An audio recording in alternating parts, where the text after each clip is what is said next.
Hello everyone, welcome to the second lecture. So in the first lecture, I was just trying to give an idea of what actually is economic activity, what actually is non-economic activity.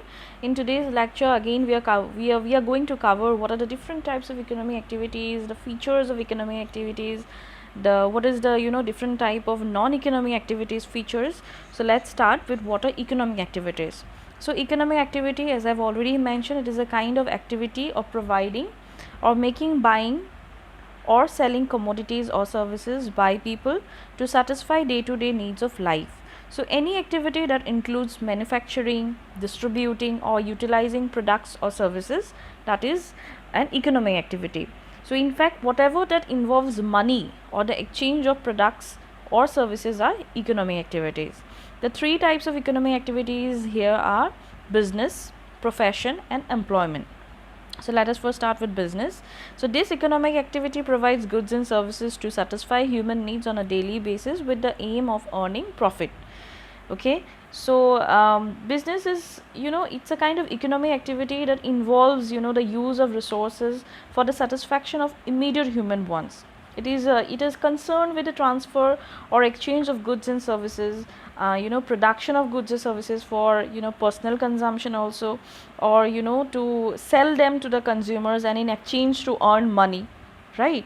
So that is what is business. And then we can next move to profession. It can also be defined as an occupation or a professional job that offers specialized services in return for professional charges. So we can say like it can be defined as an occupation which involves rendering of personal services or of specialized nature based on professional skill, professional education or training. Like for example, a lawyer, an accountant, they are what? These are professionals, right?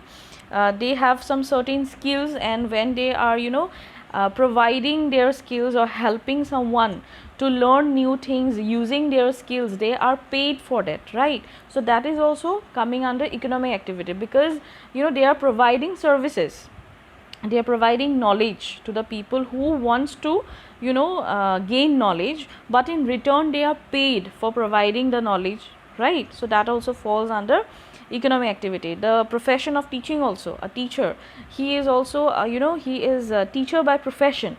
So he or she is doing what? They are delivering their knowledge, they are using their skills, they are imparting knowledge to the students.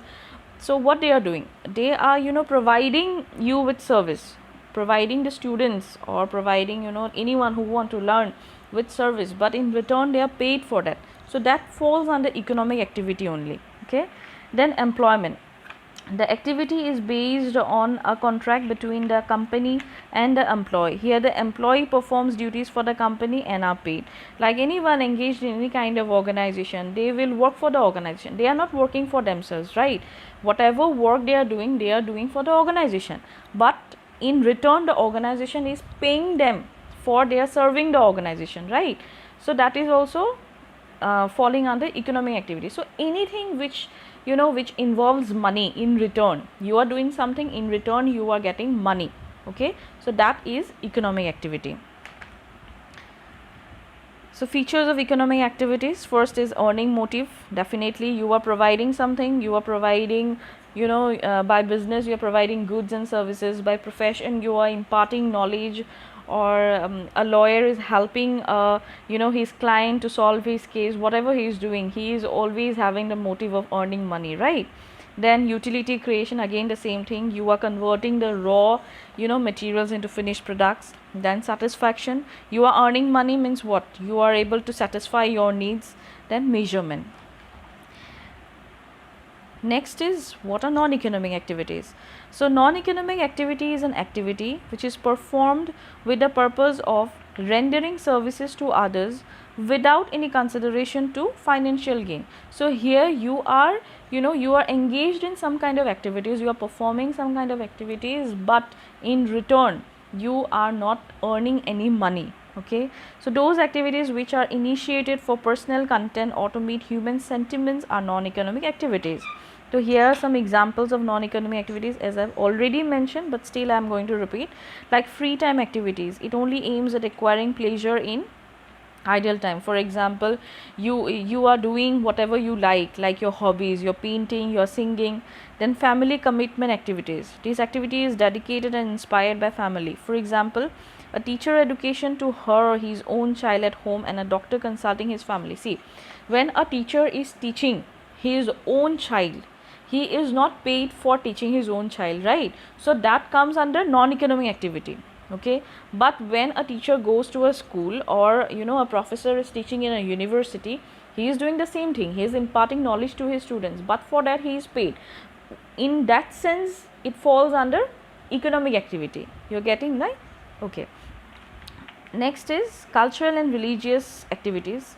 The activity includes happiness and mental peace. Okay, so like example, worshipping God, visiting temples. So when you are going to a temple for for praying, you are not paid for that, right? You go because you are getting satisfaction, right? You are getting peace, you are getting happiness, you are you are feeling good, therefore you are going. That is also a kind of activity you are performing. You are going to the temple, you are worshipping God, but in return you are not expecting that God will pay you for praying him, right? So that is non-economic activity.